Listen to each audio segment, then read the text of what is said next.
The sun rose slowly over Lviv, casting a warm, golden hue across the cobblestone streets. I awoke to the sound of birds chirping outside my window, a soft symphony that accompanied the gentle rustle of leaves in the breeze. Mornings like this were my favorite, filled with a quiet promise of the day ahead. I stretched lazily, the familiar creaks of my joints reminding me of both age and a life well lived.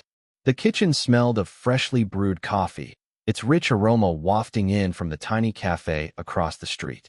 I could hear the clinking of cups and the low hum of conversation, a comforting backdrop to my thoughts. I put on my worn slippers and shuffled to the bathroom, glancing at my reflection. The faint shadows under my eyes whispered of late nights spent reading or watching old movies.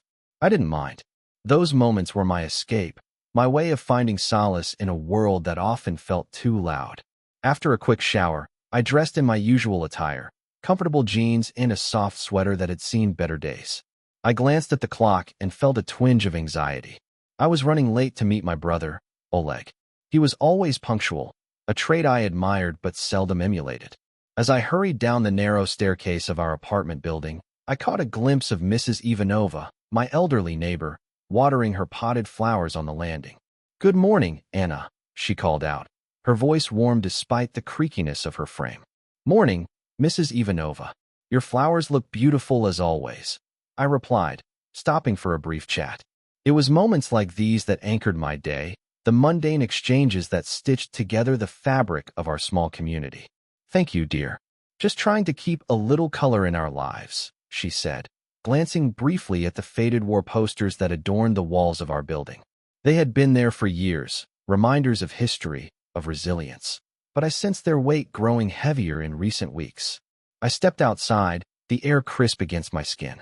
The streets were still waking up, the sounds of distant laughter and the revving of scooters filling the air. I walked toward the cafe, my mind wandering to the small things, the list of groceries I needed, the book I was reading, the promise to help Oleg with his latest project. Oleg was my younger brother, a spirited soul with dreams bigger than our city's horizon. We had shared a close bond since childhood, navigating life's ups and downs together. I admired his passion, his willingness to dive headfirst into causes that stirred his heart. It was part of what made him who he was, but it also worried me. He had been increasingly drawn to conversations about resistance, about standing up against a backdrop of uncertainty that seemed to loom larger each day. As I entered the cafe, the bell above the door jingled, and I was greeted by the familiar sight of baristas moving quickly behind the counter, the espresso machine hissing like a contented cat. I spotted Oleg at our usual table, a small round one by the window. He was animatedly discussing something with a friend, his hands gesturing wildly. "Hey, sorry I'm late," I said, sliding into the chair opposite him. "No problem, Anna.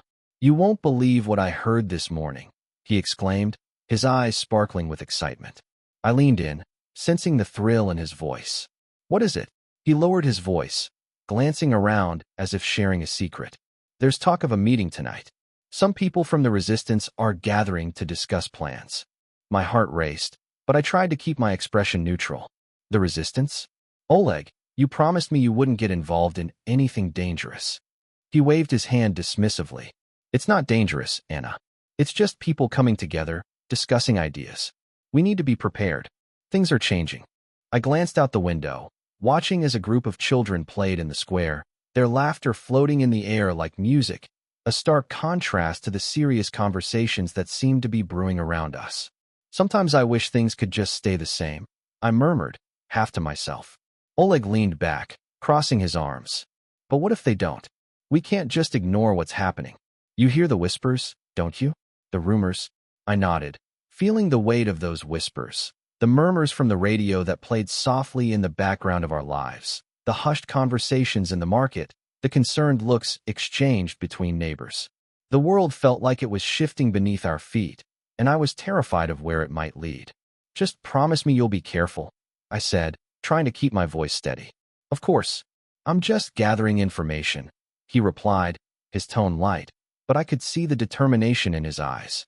The cafe bustled around us, the chatter of patrons providing a comforting hum.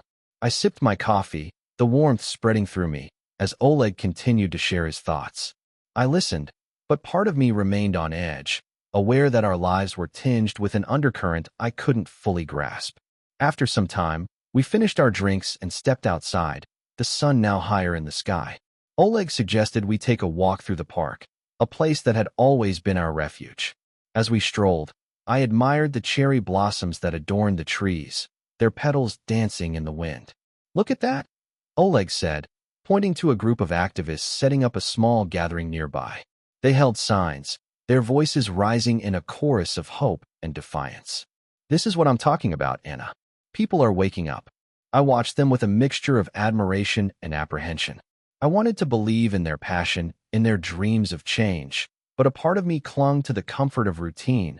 The predictability of life before the war began to seep into our consciousness. As we walked, I couldn't shake the feeling that we were standing on the precipice of something monumental. The sounds of laughter faded into the background, replaced by a looming silence that seemed to echo my thoughts. What would tomorrow bring? Would our lives be forever altered by forces beyond our control? The day wore on, and we parted ways at the corner of my street, Oleg promising to call later. I watched him walk away, his figure growing smaller, swallowed by the crowd. As I turned to head home, I felt an unsettling sensation, as if someone was watching me. I shook it off, chalking it up to nerves, but the feeling lingered, a whisper in the back of my mind. Little did I know, the world around us was shifting, and soon, the normalcy I clung to would be tested in ways I could never imagine. The air felt different the next morning, heavier somehow, as if it was burdened by an unspoken weight. I went about my routine, brewing coffee in the quiet of my kitchen, but the steam rising from the kettle seemed to curl into anxious shapes. The sunlight filtered through the window, casting warm patterns on the table, yet the warmth felt distant, almost mocking against the coolness that had seeped into my bones. As I stepped outside, the streets of Lviv appeared uncharacteristically subdued. The usual chatter of neighbors was replaced by an unsettling silence, punctuated only by the rustling of leaves in the gentle breeze. I noticed Mrs. Petrenko, the elderly woman from across the street, standing on her porch, her gaze fixed on the horizon. She murmured something inaudible, her lips moving as if sharing secrets with the wind. I felt a shiver run down my spine as I caught her eye. There was a depth of worry in her expression that I hadn't seen before. I made my way to the market, hoping the familiar sights and sounds would restore some sense of normalcy. But as I walked past the stalls, I noticed subtle changes. The vendors, usually lively and eager to engage, exchanged glances laden with concern. An argument broke out between two men over the price of potatoes, but the tension felt different, charged, as if the disagreement was merely a pretext for something deeper. I overheard snippets of conversation, rumors swirling about troop movements and odd disappearances. The weight of those whispers hung in the air like a thick fog, stifling. I approached Elena, who ran the bakery, hoping for a reassuring smile and a warm pastry. But as she handed me a loaf of bread, her hand trembled slightly, and a flicker of fear crossed her face. "Have you heard about the siren test yesterday?" she asked, her voice barely above a whisper. "It lasted longer than usual. They say it's not just a test anymore." I felt a knot tighten in my stomach, and I nodded, forcing a smile that didn't quite reach my eyes. As I continued through the market, I spotted a young boy sitting on the cobblestones, drawing with colored chalk. His vibrant drawings of flowers and butterflies contrasted sharply with the unease settling over the square. But there, in the corner of his artwork, an unmistakable shape emerged, a crude representation of a tank. I felt a pang in my chest as I realized he was unaware of the darkness creeping into his innocent world. I crouched down beside him, my hand brushing against the cool stone, and asked, "What are you drawing?" He looked up at me with wide eyes, a flicker of defiance lighting his features as he replied, "It's a brave soldier. He's going to protect us." I forced a smile, but my heart sank further. I stood up, glancing around at the other parents, their faces drawn tight with worry, yet they maintained a facade of normalcy. A mother nearby laughed a little too loudly at her child's antics, her laughter echoing hollowly against the backdrop of hushed conversations. Later that afternoon, I returned home, but the sense of unease lingered like a shadow. I sat at my kitchen table, trying to read a book, but the words blurred together. My mind kept drifting back to Oleg and his fervent discussions about the resistance. My hands shook slightly as I turned the pages, the book feeling heavy in my grasp. I wondered if he felt this same disquiet, this tightening of the atmosphere that suffocated any semblance of peace. The sun dipped low in the sky, casting an orange glow across the room, but even the beauty of the sunset felt tainted. I glanced out the window and noticed movement across the street. A neighbor, Anton, was hurriedly packing boxes onto a cart. I watched intently, my breath caught in my throat. He looked over his shoulder frequently, as if afraid of being seen. This was not the Anton I knew, always jovial, always ready to lend a hand. Now he seemed like a ghost, haunted by something unseen. As evening fell, the sounds of the city shifted. The usual laughter of children playing outside faded, replaced by a low murmur of anxious voices. I sat on my balcony, the cool air biting at my skin, trying to find solace in the familiar sights of my neighborhood. Yet, everything felt distorted, as if the very fabric of our lives was beginning to unravel. A loud noise echoed in the distance, a deep, resonant thud that reverberated through the streets. I instinctively flinched, the sound reverberating in my chest. No one acknowledged it. Instead, the people around me turned their heads slightly, eyes wide but lips sealed. It was a collective denial, a desperate attempt to cling to the normalcy that was slipping through our fingers. With every passing minute, the tension coiled tighter around my heart. I felt it in the way my neighbors avoided eye contact, in how the laughter that once rang out felt forced and brittle. It was as if we were all actors in a play, reciting lines we no longer believed. As I lay in bed that night, the weight of the day pressed down on me. I stared at the ceiling, shadows dancing in the dim light, and for the first time, I felt the full impact of the world outside. The war, which had always seemed a distant threat, loomed closer, its presence palpable in every silence. I closed my eyes, but sleep eluded me, replaced by a gnawing sense of dread that settled deep in my bones, whispering that the calm we had known was about to be shattered. The morning light filtered through my curtains, casting a warm glow in my small kitchen, but the familiar comfort felt hollow. I brewed my usual cup of coffee, hoping the ritual would bring a sense of normalcy back to my day. As I took my first sip, I thought about Oleg and his fervor for the resistance. I had tried to push his ideas from my mind, focusing instead on the mundane tasks ahead. But the weight of my worries felt heavier today. Just as I settled down at the table, a loud crash echoed from the street outside, followed by a rumble that shook my apartment. I jumped to my feet, heart racing. The sound was unlike anything I had heard before. I rushed to the window, pulling back the curtain, and gasped. Smoke billowed into the sky, dark and thick, twisting like a serpent against the pale blue. My heart sank as I recognized the familiar building across the street, its windows shattered, debris scattered everywhere. Panic surged through me, and I stepped back, feeling the world around me tilt off its axis. I fumbled for my phone, dialing Oleg's number, my hand shaking. It rang and rang, but there was no answer. My throat tightened as I tried to swallow my fear. "Oleg, please pick up," I whispered, almost pleading. But all I heard was the steady drone of silence in return. I turned back to the window, watching as neighbors rushed outside, their faces pale and wide-eyed. A mother held her child close, whispering words of comfort that I couldn't hear. I felt an overwhelming urge to join them, to be a part of something larger than myself, but my feet felt glued to the floor. The coffee cup slipped from my hands, shattering on the floor, the sound echoing in the stillness of my apartment. Suddenly, sirens blared, piercing the air with a sense of urgency that felt like a stab to my chest. The sound was foreign yet familiar, a signal of something terrible. I grabbed my coat, the fabric heavy against my skin, and forced myself to step outside. The air was thick with dust and the acrid smell of smoke, wrapping around me like a shroud. As I reached the street, the reality of the situation hit me like a cold wave. People were scrambling, shouting, their faces etched with fear. I spotted Elena, the baker, trying to help an elderly man who had fallen. "Help him," she cried out, her voice strained. Without thinking, I rushed over to assist. We lifted him together, our hands trembling as we moved him to safety. "Did you see what happened?" I asked, my voice barely above a whisper. Her eyes were wide, glistening with tears. "I don't know. It all happened so fast." One moment, everything was fine, and then she choked on her words, unable to continue. Just then, a figure emerged from the crowd, a man with a haunted expression. He approached me, his gait unsteady.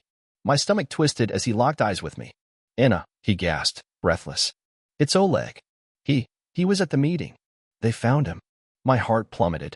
"What do you mean? Where is he? Is he okay?" The man shook his head, anguish written across his features. "They took him. They're rounding people up." I barely got away. I couldn't breathe. The world around me faded, the chaos of the street becoming a distant hum. I felt as if I were suspended in time, staring into the abyss of despair. "No, no, no," I whispered, a mantra against the encroaching darkness. My mind raced, searching for a way out of this reality, a way to deny what I had just heard. "Anna, we need to go," the man urged, pulling at my arm. "They'll come for you too if you stay here." I shook my head, my thoughts a jumble of fear, disbelief, and an overwhelming sense of helplessness. How could this be happening? Just yesterday, Oleg was filled with passion, speaking of change, of standing up for our home, and now he was gone, perhaps forever. The sirens blared again, louder this time, and the sound felt like a warning, a cruel reminder that we were no longer safe in our own streets. I turned back to look at my apartment, my sanctuary now tainted by the threat of war. Everything I had known, every ounce of normalcy was shattered, just like that coffee cup on the floor. I forced myself to take a deep breath, the air heavy with the scent of smoke and fear. I had to make a choice. I could either stay and risk everything or leave, perhaps never to return. The thought of abandoning my home felt like betrayal, but the thought of losing Oleg, of not knowing if he was safe, was unbearable. "Come on," the man urged again, urgency in his tone. "We have to move now." As I turned to follow him, I felt the ground shift beneath me, a crack in the foundation of my life that could never be repaired. The reality of war had seeped into my existence, and as I walked away from the only life I'd know, the explosion still echoed in my mind, a haunting reminder of the chaos that had erupted outside my window. I sat on the edge of my bed, fingers gripping the frayed fabric of the mattress as I tried to steady my racing heart. The news of Oleg's capture felt like a weight pressing down on my chest, stealing the air from my lungs. I could barely think straight. Images of my brother flooded my thoughts, his laughter ringing in my ears like a ghostly melody. I remembered the last time we had shared a meal, sitting at the small kitchen table, talking about our dreams and the future we imagined. Now, that future felt like a distant mirage, slipping away with every passing moment. The world outside was transforming into a nightmare, and I was trapped in the middle of it, torn between the desire to fight for my brother and the instinct to run. I stood up, pacing the room, the floor creaking beneath my feet. Each step felt heavy, burdened by the uncertainty of what lay ahead. Should I stay and face the inevitable risk of being caught up in this madness, or should I leave, abandoning everything I had ever known? The thought of leaving Lviv, of leaving my home, twisted my stomach into knots. I thought of the old oak tree in the courtyard, the one my father had planted when I was a child. Would I ever see it again? The silence of the apartment was punctuated only by the distant wails of sirens, a chilling reminder that this was no ordinary day. I glanced at my phone, the screen dark and unyielding. The last message from Oleg felt like a lifeline, but now it was just an echo of a past that felt increasingly unreachable. I hesitated, my finger hovering over the screen, debating whether I should reach out again or if it was futile. What if he was gone? What if he was alive but couldn't answer? A knock on the door startled me, pulling me from my spiraling thoughts. I opened it to find Elena standing there, her eyes wide with concern. For a moment, we simply stared at each other, the weight of our shared fear hanging between us. "Anna," she said softly, stepping into the apartment. "Have you heard anything more?" I shook my head, my voice caught in my throat. "No, I haven't. I don't know what to do." She looked away, her gaze landing on the disarray in my living room, the remnants of a life that felt implausibly normal just days ago. "You can't stay here, Anna. It's not safe. If they find out you know about Oleg." Her words hung in the air, heavy with implication. The thought of being pursued, of being dragged into the same fate as my brother, sent a shiver down my spine. I felt the walls closing in around me, the room spinning slightly as I struggled to breathe. But where would I go? Elena moved closer, her voice urgent. "We could leave together. I have family in the countryside. They can help us." The idea of escape was tantalizing, yet terrifying.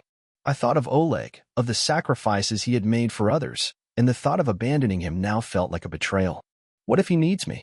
What if I can do something to help? "Your safety comes first, Anna. You can't help him if you're captured too," she insisted, her eyes pleading. I wanted to agree with her, to feel the comfort of a clear decision, but my heart was heavy with doubt. What kind of sister would I be if I turned my back on my own brother? A surge of panic washed over me as I imagined Oleg in a dark cell, alone and afraid. I turned away from Elena, unable to meet her gaze. The silence was thick, a palpable tension hanging between us. I could feel my thoughts spiraling, each scenario more dire than the last. I pictured Oleg, his face bruised, pleading for someone to save him, while I stood frozen, paralyzed by fear. "I need to think," I finally said, my voice barely above a whisper. Elena nodded, but I could see the worry etched on her face. "Just don't take too long, please." As she left, I felt the emptiness of the apartment swallow me whole. I sank back onto the bed, pulling my knees to my chest. The thought of Oleg consumed me, gnawing at my insides like a persistent ache. I wanted to scream, to cry, but the tears felt stuck, trapped behind a wall of dread. Time became meaningless as I sat there, lost in a haze of memories and fears. I imagined Oleg's laughter, the way it filled the room like sunlight, and then I imagined the worst, a dark room with no light, no laughter, just the sound of his voice pleading for help. The thought made me choke back a sob. I needed to make a decision, stay and risk everything or leave and live with the guilt of abandoning him. I pressed my palms against my eyes, trying to will away the images that tormented me. The weight of the world felt too heavy to bear, and I longed for the simplicity of my past life. With each passing minute, the tension mounted.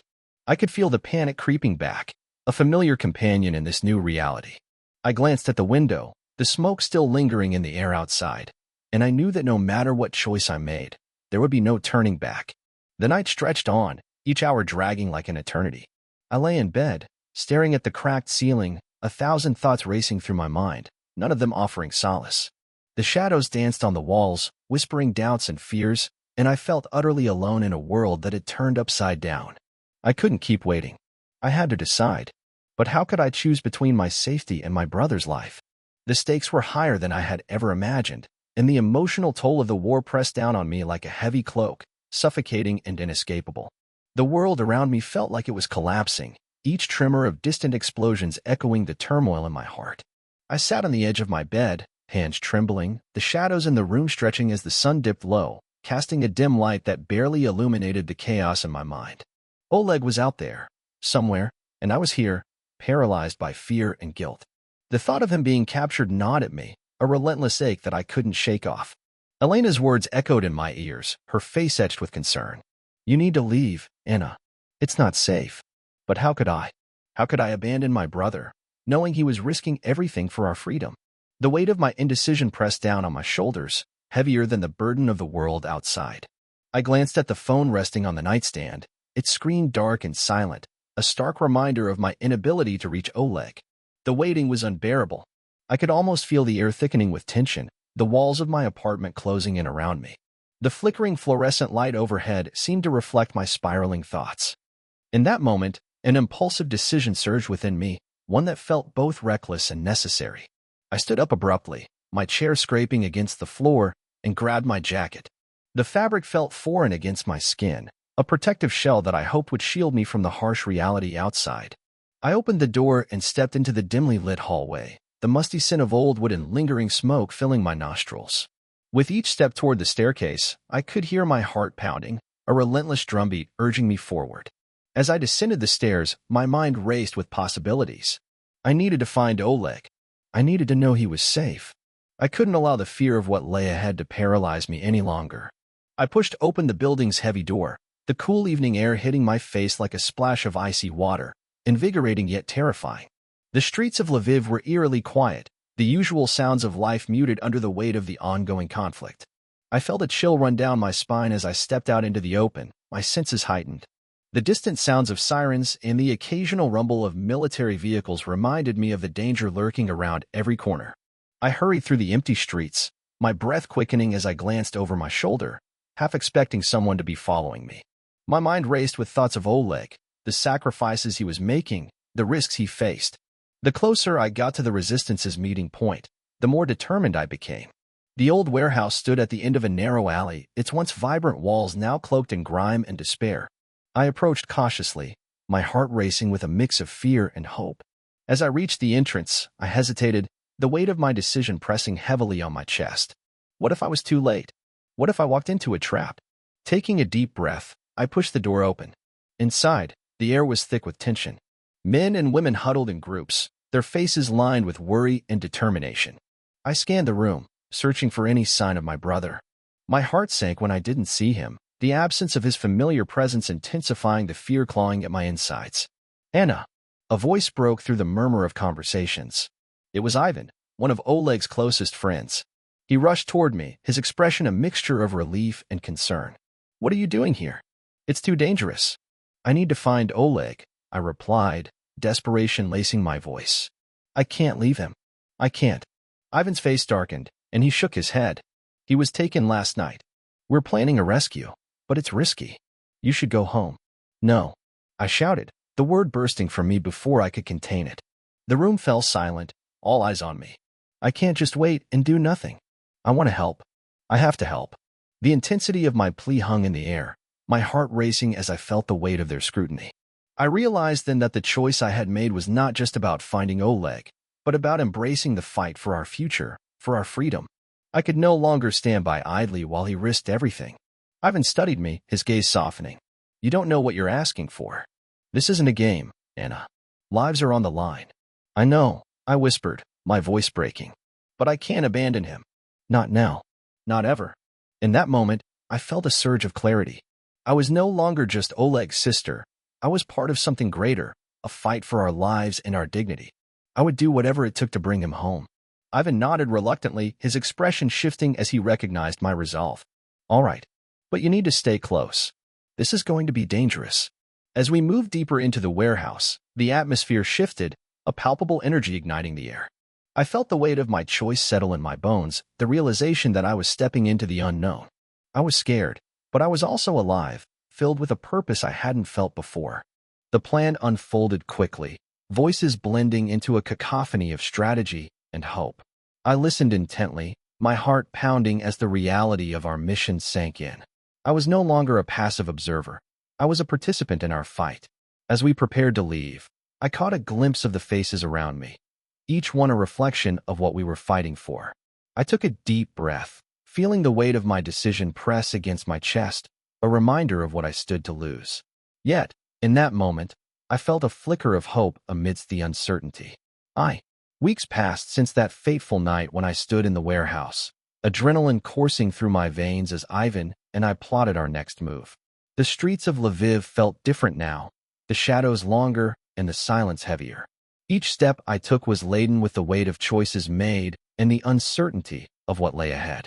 I had joined the resistance, a decision that transformed me from a passive observer of the chaos into an active participant in a struggle that was far bigger than myself. The thrill of that transformation, however, was often overshadowed by the gnawing fear for Oleg's safety. I found myself waking up each morning with a pit in my stomach, the echo of his laughter haunting me amid the sounds of distant explosions. The mornings became a ritual of sorts. I would brew a pot of coffee, the familiar aroma wrapping around me like a comforting embrace. I'd set out 2 cups, one for me and one for the brother I fought to rescue, even if he was miles away. I stopped pouring his, though, a small yet painful acknowledgement that he might never sit across from me again. The untouched cup sat on the table, a silent testament to my hope and despair. One afternoon, as I sifted through the belongings strewn across my apartment, I came across a letter Oleg had written to me before he joined the resistance. It was filled with dreams, aspirations, and a lightheartedness that felt worlds away from the reality we faced now. I held the letter close, feeling the weight of his words, the warmth of his spirit. Tears streamed down my cheeks as I realized how much had changed, not just in our lives, but in my own heart. I was no longer the girl who wandered the streets of Lviv with dreams of a quiet life. I had become a soldier of sorts, fueled by love and desperation. I had learned to embrace my fear, to stand firm in the face of uncertainty. Yet, even as I prepared for the next mission, there was a part of me that longed for the simplicity of our past, for the days when our biggest worry was what to have for dinner. One evening, I sat by the window, watching the sun dip below the horizon, painting the sky in hues of orange and red. The beauty of the moment struck me. Even in chaos, there was still a world that endured. I thought of Oleg, of the countless sacrifices made by those fighting for our freedom. I realized that I had to let go of the guilt that had clung to me like a shadow. I couldn't carry the weight of his choices on my shoulders. I could only honor them by fighting alongside him in spirit. I took a deep breath, feeling a sense of calm wash over me. I reached for the untouched coffee cup and poured its contents into the sink, watching as the dark liquid spiraled down the drain. It felt like a small yet significant act of release. I was letting go of the part of me that yearned for the past, for the safety that no longer existed. Days turned into weeks, and the missions became more perilous. I grew closer to my comrades, sharing laughter and fears as we navigated the treacherous terrain of our reality. We became a family forged in the fires of conflict, each of us carrying pieces of our past, while striving for a future that felt uncertain yet hopeful. Then one day, I received news that Oleg had been moved to a different location. The uncertainty of his fate gripped me once more, but this time I felt a quiet strength within me. No longer was I just his sister. I was a warrior for our cause, a voice for those who could no longer speak. I understood that our fight was not just for survival, but for the very essence of who we were. As I stood on the balcony that overlooked the city, I felt the cool breeze on my face, a gentle reminder that life continued, even amid the chaos. I closed my eyes and let the sounds of Lviv wash over me. The distant echoes of laughter mingled with the solemnity of sirens. It was a symphony of survival, a testament to the resilience of the human spirit. I opened my eyes and looked at the city I had always called home, a place now marked by scars, but also by hope. I knew I could not change the past, but I could fight for a future where Oleg's laughter would once again fill the streets. In that moment, I felt a profound connection to my brother, to the resistance, and to everyone who dared to dream of a better tomorrow. I took one last look at the empty coffee cup on the table, a reminder of what was lost and what was yet to come.